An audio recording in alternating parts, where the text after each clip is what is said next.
Welcome back, everyone. Today, we're going deep on a topic that's probably closer to home than you think. What exactly makes something ultra-processed? I mean, isn't all food processed to some degree? Right, you got it. It's not just about packaged versus homemade. So help us out here. What's the defining feature? Basically, think about those ingredients you wouldn't normally find in a home kitchen.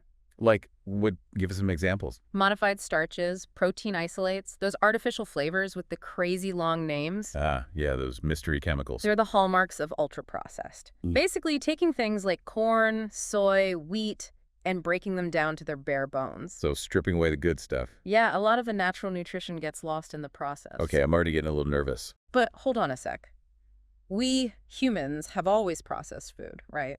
I mean, yeah, grinding grain, cooking meat. Uh, It's all processing, isn't it? Exactly. In fact, we're what scientists call obligate processivores.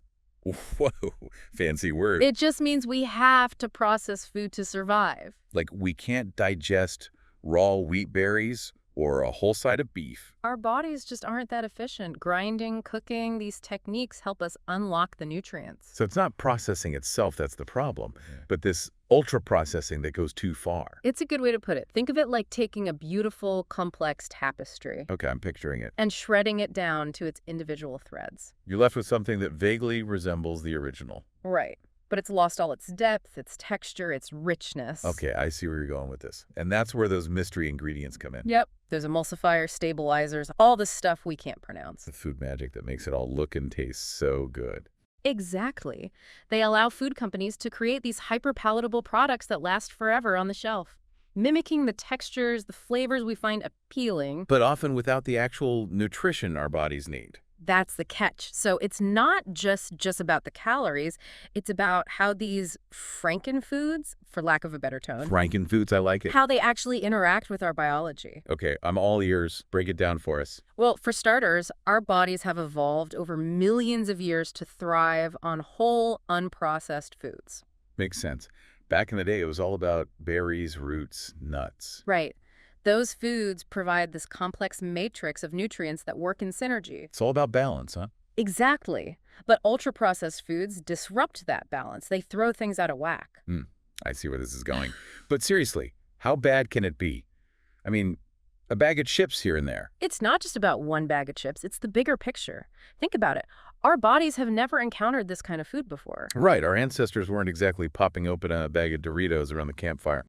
And studies show that people who eat a lot of ultra-processed foods end up consuming more calories overall. Even when they're not actually hungry. Wait, how does that work? That's the sneaky part. These foods are designed to be hyper-palatable, Loaded with sugar, salt, fat, the trifecta of deliciousness. which trigger our reward centers in the brain, making us crave more, even when we're stuffed. So our brains are getting tricked. In a way, yeah.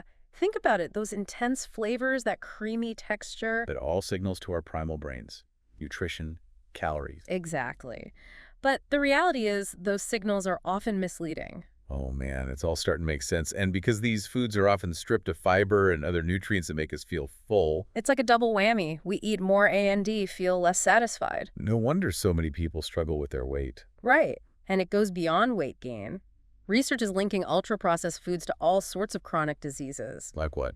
Heart disease, type 2 diabetes, some types of cancer, even cognitive decline. Wow, okay, that got serious fast.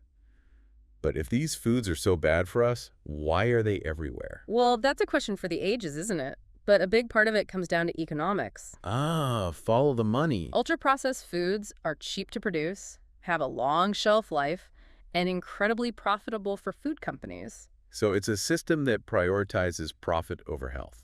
You could say that, but the good news is understanding the problem is the first step towards fixing it. Okay, I'm feeling a glimmer of hope. Before we move on, though, anything else we should know about the nature of these foods themselves? I want to make sure we're all clear on what they are before we get into the how and the why. Absolutely. One thing to remember is that they're often marketed as healthy, Oh yeah, all those low-fat, sugar-free claims. which can be super misleading. Like those granola bars that are basically candy bars in disguise. Exactly. So it's crucial to read labels carefully. Don't fall for the marketing hype. Look beyond those flashy packages. Right. If you see a list of ingredients you don't recognize, chances are you're looking at an ultra-processed food. Great advice. Okay, so we've established that these foods are basically stripped down, re-engineered versions of real food, loaded with additives, and designed to keep us coming back for more, even if it's at the expense of our health. Now, let's dive into the specifics of how these foods impact our bodies and why that matters. You know, it's fascinating how these ultra-processed foods kind of hijack our body's natural systems. Okay, yeah, let's get into that. We touched on how they mess with our fullness cues, but Okay. how exactly does that work? Like, I know I should be full, but I just keep eating. It's almost like they short-circuit the communication between our gut and our brain. Our Interesting. bodies are wired to recognize real food, whole foods. Yeah, And they respond accordingly, right? Releasing hormones that tell us, hey, you're full, stop eating. makes sense. But with ultra-processed foods, those signals get all messed up. So our body's not getting the memo that we're actually consuming tons of calories. Yeah. Exactly. And to make matters worse, these foods are often engineered to be super easy to eat. Oh yeah, they practically melt in your mouth. Soft, smooth, lacking that fiber that would naturally slow us down. That's true. Think about our ancestors chewing on tough roots and fibers. It took them a while to get those calories. Right. Now we can just gulp down a smoothie or inhale a bag of chips in minutes. No wonder portion control is such a struggle. Our bodies just aren't used to this kind of food environment. Exactly. And then there's the whole issue of how these foods mess with our metabolism. Oh, right. We haven't even gotten to that yet. All that refined sugar, the unhealthy fats, Yeah. it can lead to insulin resistance. Which basically means our bodies can't regulate blood sugar as well. Exactly. And that's a fast track to type 2 diabetes, right? Unfortunately, yes. Yeah. And it doesn't stop there. Even those additives, even in small amounts, Yeah, the ones we talked about earlier. they can mess with our gut microbiome. Oh, the gut microbiome. I've heard a lot about that lately. What's the deal with that? It's basically this massive ecosystem of bacteria living in our digestive tract. Trillions of them. Wow, trillions. Yeah, and they do so much for us. They help us digest food, produce vitamins, even influence our immune system. They're like tiny little superheroes living inside us. Right.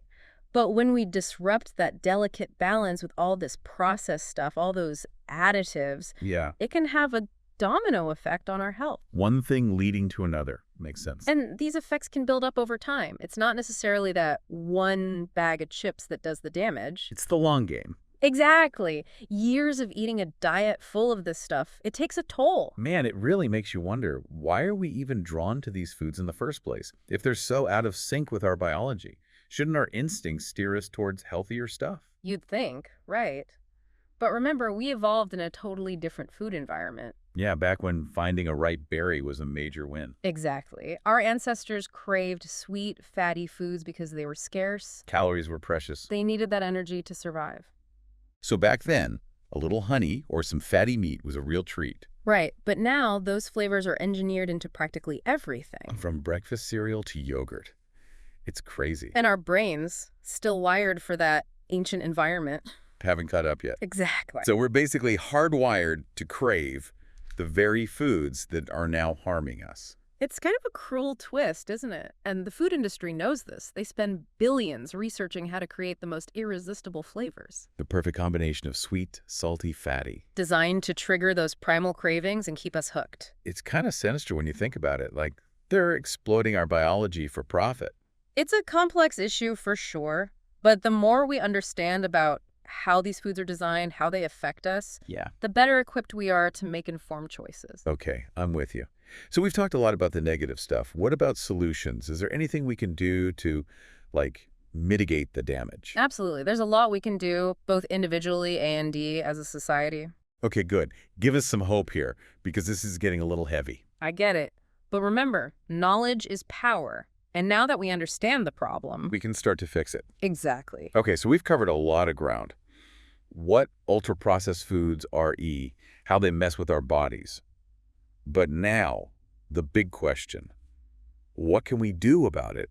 It feels like this problem is way bigger than any one person's grocery list. You're right. It's a systemic issue. So are we doomed? And not at all. There's actually a lot happening to push back against ultra-processed foods. Okay, give us the good news. What kind of solutions are out there? Well, for one, there's a growing movement pushing for policy changes. Like what? I think clearer food labeling, maybe even warning labels on products that are really high in added sugars, unhealthy fats, or additives. Interesting. Kind of like what happened with cigarettes, making the health risks crystal clear. Exactly. And there's also been talk about restricting the marketing of unhealthy foods to kids. Yeah, especially on TV and online. Yeah. Kids are so susceptible to those ads, and it shapes their eating habits for life. Makes sense. We protect them from other harmful stuff. What else is being considered on the policy front? Well, there's taxation. Some countries have tried taxes on sugary drinks. Oh, like a soda tax? Yep.